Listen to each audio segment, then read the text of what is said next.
सात संगत जी, प्यार से कहना धन निरंकार जी।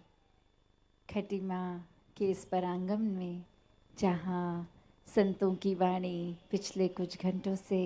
हम सभी श्रवण कर रहे हैं और वो संदेश मानवता के नाम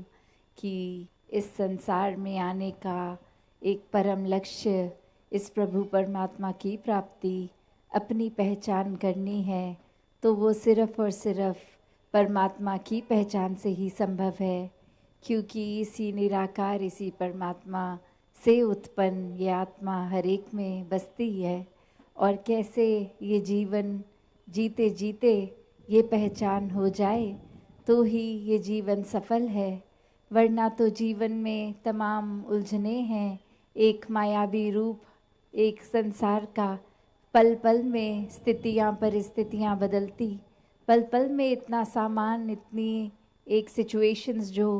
कभी हमें इतना उसी में उलझा के रखती हैं, आकर्षित करती हैं। तो इस समय में ही हमें अपना ध्यान प्रभु परमात्मा में लगाना है, वरना तो ये वस्तुओं का, ये इच्छाओं का, ये तो कभी ख़त्म होने नहीं लगी हैं। तो कैसे खुद को संतुलित करना है, खुद को स्थिर करना है, खुद को जीवन में हमेशा सुकून में रहना है कि जो है जितना है बहुत है। और साथ में अगर कोई महत्वाकांक्षाएं हैं वहाँ उस पे भी गौर करना है, पर उसको इतना ही प्रबल नहीं बना लेना कि जीवन में अगर वो पूर्ति नहीं होती तो मन उदास, एक मायूसी से भरा हुआ, क्योंकि हर कोई चीज़ इस परमात्मा की इच्छा से है। हमें जहाँ अपना प्रयास तो करना है, पर वहाँ एक फलस्वरूप जो दे वो इस परमात्मा का प्रसाद मानना है। हर स्थिति में समर्पित ही मन को रखना है। तो कैसे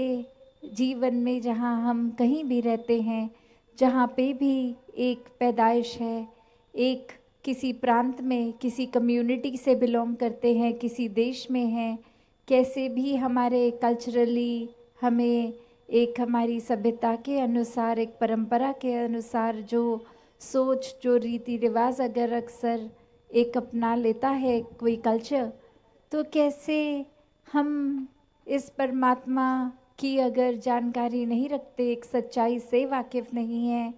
तो अक्सर ये कारण एक दूसरे से नफ़रत के बन जाते हैं कि हमारे ही तरह के लोग श्रेष्ठ हैं, हम ही एक अपने आप में जैसे हैं, सभी को वैसा अगर नहीं है कोई तो उससे प्यार नहीं करेंगे, उससे नफ़रत करेंगे। तो बात वही कि परमात्मा तो हर एक इंसान में है, और सिर्फ इंसान में ही नहीं पूरे ब्रह्मांड में है। तो कैसे फिर वो कारण नफ़रत का ना बने। एक दूसरे से अगर हम अपनी आदतों की वजह से अलग हैं, अपने एक दूसरे के कोई ना कोई एक रहने के तरीके से, खाने पीने के तरीके से, या पैदाइश जहाँ की है उस वजह को कारण ना बनाए नफ़रत का। सभी में एक समान ये समता, ये भावना कि ये परमात्मा हर एक में है, जो हम अक्सर कहते भी हैं कि एक को नूर है सब दे अंदर, नर हो चाहे नारी है। तो वो बात सिर्फ नर और नारी तक ही नहीं कि ये किसी तरह के भी, अक्सर हम इतने छोटे छोटे संकीर्ण सोच में उलझ जाते हैं कि हमें बस यही लगता है कि दूसरे का पॉइंट ऑफ व्यू सुनना भी नहीं है, या जो हमारा सोचने का नज़रिया है वही ठीक है, दूसरे का ठीक नहीं है, जबकि हर कोई अपनी अपनी जगह बिल्कुल ठीक होता है। तो कैसे वो भाव कि हर किसी की बात का मान भी रखना है, उसको एक समझते हुए, और जहाँ अपनी बात भी समझानी हो वो बहुत आदर सत्कार से सामने वाले के आगे रखी जाए। तो ये सब एक स्वाभाविक रूप कैसे बन सकता है? वो स्वाभाविक रूप फिर उस तरह ही कि जब इस परमात्मा को देख लेंगे और हर समय इसके एहसास में जिएंगे, तो फिर ये परमात्मा सब में ही नज़र आएगा। ये परमात्मा फिर एक वो कड़ी बन जाएगी जो सबको एक धागे में पिरोने वाली बात की, चाहे हम एक हार देखते हैं, तरह तरह के फूल उसमें लगे हैं, पर एक कॉमन धागा होता है जिसमें वो सारे फूल जड़ते हैं। तो हर फूल की अपनी खूबियाँ, अलग अलग दिखना, अलग अलग उसके गुण, पर एक वो सूत्र में जो पिरोया जाया है एक धागे में, तो वो अगर हर एक में कॉमन है तो उससे जुड़े वो एक चीज़ है, ये परमात्मा ही सब कुछ, जो फिर हर एक के साथ हमें प्यार करवाना संभव कर देता है, हर एक के साथ दिल से दिल का रास्ता खोल देता है। तो ऐसे ही जीवन में हम अगर ये ना सोचे संकीर्ण होके कि हम जैसे ही पूरी दुनिया वैसी हो जाए, अगर ऐसा होगा तो फिर वो खूबसूरती भी कहीं नहीं बचेगी। हर किसी को बदलना संभव भी नहीं है और ये इच्छा भी नहीं होनी चाहिए बदलने की। हर किसी को अपने जिस स्वभाव के हैं, जैसे हैं, उस तरह अपना लेना ही प्रेम है, और वही प्रेम श्रेष्ठ प्रेम है जो परमात्मा से करके हर एक से किया जाता है, खुद प्रेम बन के। तो वो भाव यही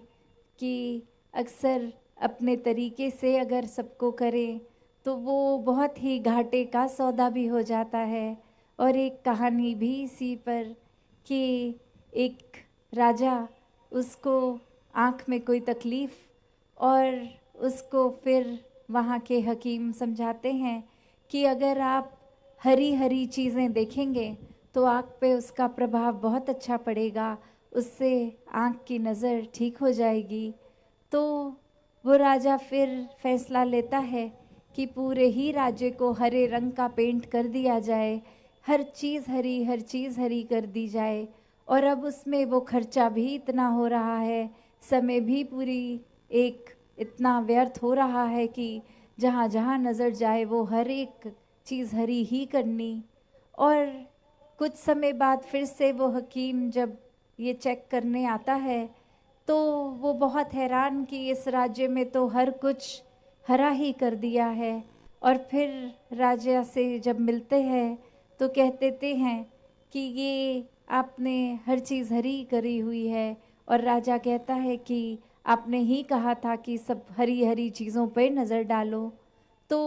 वो हकीम कहता है कि इससे ज़्यादा आसान और समय की बचत, अपने साधनों की बचत इस तरह हो सकती थी कि अगर आप आँख में कोई हरे रंग का ही कांच लगा लेते तो हर चीज़ उस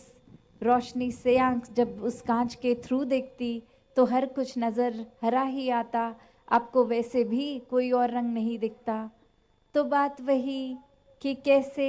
हम अक्सर अपने पॉइंट ऑफ व्यू पे ही इतना अटक जाते हैं कि हर चीज़ को बदलनी है, हर चीज़ बदलना औरों की चाहते हैं, जबकि वो बदलाव सिर्फ हमारे ऊपर ही केंद्रित अगर रहता तो वो अपने आप हो भी जाता। तो कैसे एक वही बात कि हम बहुत जल्दी जज कर लेते हैं किसी को, हम ये धारणा बना लेते हैं कि अगला इंसान ऐसा ही होगा, यही एक उसमें बुराइयां होंगी। तो फिर वही बात कि जाति ना पूछो साध की, पूछ लीजिए ज्ञान, मोल करो तलवार का, पड़ी रहन दो म्यान। तो वो एक देखना आकार, एक रंग रूप, एक कल्चर, एक जाति पाति, एक प्रांत, एक किस तरह की एक कम्युनिटी है, उससे उठने की बात है कि हर किसी के अलग अलग होने की वजह भी हो सकती है, वो प्यार करना संभव हो सकता है। तो उसी तरह जहाँ किसी को हम स्कूल में भी जाते हैं तो एक टीचर का काम सिर्फ उससे शिक्षा लेना स्टूडेंट्स का काम है। तो वही बात कि इसी तरह हमें कुछ उन संकीर्ण चीज़ों में जाने की ज़रूरत नहीं है कि बैकग्राउंड कैसा है किसी का, सिर्फ वो क्या शिक्षा मिल रही है, क्योंकि इस पूरे ब्रह्मांड के कण कण से शिक्षा लेनी संभव है। तो हम एक मेन चीज़ का ही मोल डालें, उसके आसपास से जुड़ी चीज़ें ना देखें, और ये नज़रिया ना देखने का भी वो हो सकता है तभी संभव जब ये ब्रह्म ज्ञान जीवन में है। जब ये परमात्मा जीवन में है, फिर इस परमात्मा को जब प्राप्त कर लिया, हर समय इसके रंग में रहे, तो फिर हर रंग ही एक बेहतरीन रंग नज़र आने लगा। और फिर वो अपने आप को सामने वाले में देखने वाली बात, कि जैसे हम हैं, सामने वाले को बदलने की ज़रूरत नहीं है, वैसे के वैसे उसको एक शीशा, एक आईना मान ले और हमारा ही अक्स उसमें भी दिखेगा, एक रिफ्लेक्शन दिखेगी। तो जीवन में हर कोई जहाँ श्रेष्ठ है, हर एक से हमें प्यार करना है, ये आदर सत्कार की भावना रखनी है, मन से भेदभाव मिटाने हैं। और ये सब किताबी बातें नहीं हैं, ये सब कुछ करना संभव है। ये परमात्मा का आधार लेने के बाद सब संभव हो जाता है। और फिर ये ना अंधविश्वास जीवन में कोई रहता है, ना भरम भुलेखे रहते हैं, सिर्फ ये सच्चाई रहती है कि ये परमात्मा ही एक सत्य है, जो हमेशा से सच था, हमेशा सच रहेगा, अभी भी सच है। तो फिर इस परमात्मा पे जब रुकेंगे, इस पे मन टिकाएंगे, तो और भरम भुलेखे कुछ टिक नहीं पाएंगे। तो कैसे अक्सर इंसान कोई काम करता है बिना सोचे समझे, और जब वो समझ आ जाती है कि चेतन